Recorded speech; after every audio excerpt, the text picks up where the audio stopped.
Predestination, take one. Hello, welcome to HCC MovieMakers Academy Movie Reviews. I'm Erik, Calderon. And I'm Trey, Dixon, and the two of us just saw Predestination. Predestination is the new sci-fi drama from directors Michael and Peter Spierig. It stars Ethan Hawke, Sarah Snook, and Noah Taylor. Hello, welcome. Hello, welcome to HCC MovieMakers Academy Movie Reviews. I'm Erik, Calderon. And I'm Trey, Dixon, and the two of us just saw Predestination. Predestination is the new sci-fi drama from directors Michael and Peter Spierig. It stars Ethan Hawke, Sarah Snook, and Noah Taylor. The film chronicles the life of a time-traveling secret agent and follows him as he embarks on one final mission in order to capture an elusive criminal. So, Erik, what did you think of Predestination? Well, first I'll do little comments on the film. The film was shot with an Aries Alexa, and just another digital camera. So we've seen a lot of films shot with digital cameras, and I couldn't get any budget information on the film, and yeah, that was about it. I mean, I couldn't even get opening gross stuff on it either. So, but I thought the film was, at first, when I sat down, it's kind of slow, and it takes place all in a bar where he's talking to himself, and you might want to be careful how you describe this plot. You got to be really careful because spoilers are really are really easy to come by in this type of review. Yeah, they are. We need to be very careful here because this is a very complex, really delicately paced, very deliberate movie. And just to get it out of the way, how did you feel about the movie? Well, like when it first starts off in a bar, a lot of the scene takes place in a bar where they're talking, and I thought that was kind of slow, and it was weird. It was strange. It was very weird. It was a strange start. Yeah. But it totally pays off. I don't know about you. Yeah, I'm not so sure it totally pays off, but yeah. I don't know about you, but this is probably the best surprise I've had all year. I've seen a lot of movies so far, and this is the best surprise I've had of 2015. And granted, 2015 is still fairly young, there's a lot to see, but this is a really cool movie. We see, I wasn't very surprised. I mean, I think I kind of had it figured out before the end, and when that end scene takes place, it's like I already knew that. Well, it's pieces that you can put together piece by piece as the plot progresses, but what's so interesting is how all of these little details fit together. How they managed to put all these really weird time-traveling aspects and fit it all together so that it creates a perfect loop. And that's what you do with time travel movies. You want to go ahead and make sure that whatever your characters are doing are forming a loop so it makes sense. Yeah. And granted that it is a time travel movie and there are going to be messy aspects because whenever you screw around with time travel, there's going to be one or two things that stick out and you're like, okay, that doesn't really work. And that's what I thought was pretty cool, that the writer actually, really thought this through. Yeah, and really he put a lot of energy into thinking from the beginning to the end and how you're going to get that loop and how you're going to pull that, because really, but then there's the guy that actually pulls in. Let's careful.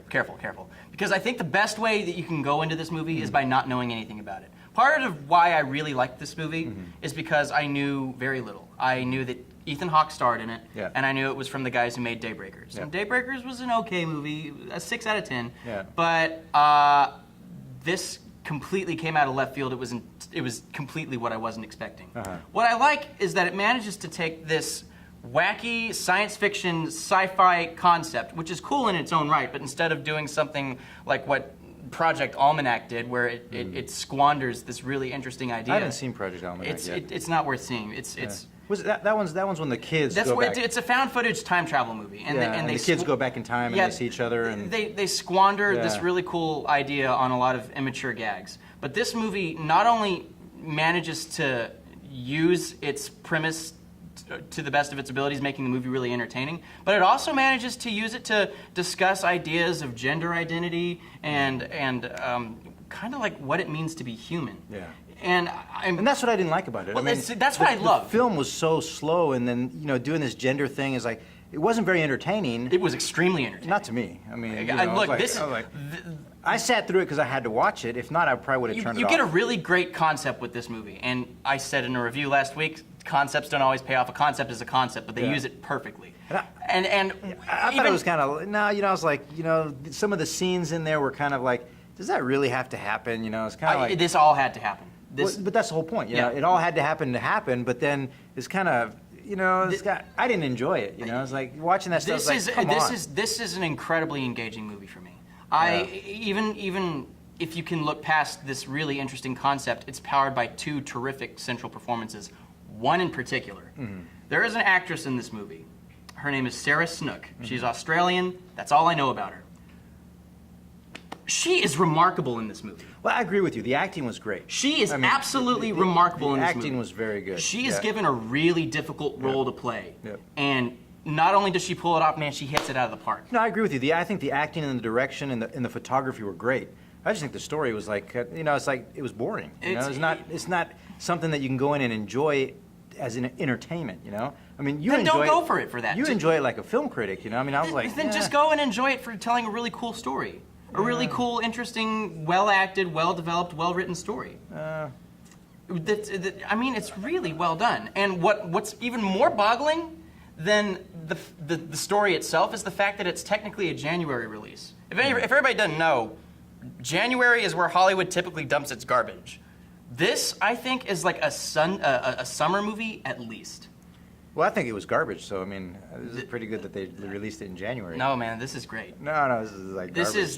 This is a really, really clever, unexpected movie. It's gonna be one of those underrated movies that it's no, seriously. That's probably why I couldn't find any information in box office, because it's probably probably not making that much money. Well, it's from Australia, and sometimes another great movie that came out of Babadook. Yeah, the Babadook. The Babadook's an Australian movie that came out recently. And there was another movie I was watching on time travel that was actually pretty good, and but the concept of time travel was really, really good, that I enjoyed. Okay. The Time Machine was really good. You mean the remake with Guy Pearce? Yeah. Okay, because the original was pretty good. The remake with Guy Pearce was awful. Oh, I liked the remake, and I liked the original one too. Okay. And then, gosh, what was this? This movie I saw the other day is an old film, and it was really good. And just the story, that's what I'm looking for, something that's going to entertain me in a story. I mean, this is a very engaging, interesting story. Yeah. It's really clever, really well written. You're constantly trying, like, something is set up, and you realize, okay, so if that's going to happen here, then that means that's going to have to happen at some point. So you're watching it and you're trying to figure out, okay, how are they going to get from point A to point B with this plot? And I agree with you that it is a slow start when she walks into the when the person walks into the bar, and you're kind of, okay, where's this going? But man, if you wait, it works. Yeah. So what would you give it on a scale of 1 to 10? I haven't given this rating in a while. I'm giving it an 8. An 8? Wow. Yeah, this is a really good movie. I would give it a 3 only because it had good acting, very good photography. But the story just kind of really brought me down. That's wrong. Well, we love films. If you love films, please visit the Houston Community College Filmmaking Program and sign up for a class. You've got the link right there. Feel free to check out our YouTube channel and subscribe if you would like to receive more alerts to videos just like this one. As always, thank you so much for watching, and we will see you next time. And we're brought to you by HCC TV and the HCC Filmmaking Program.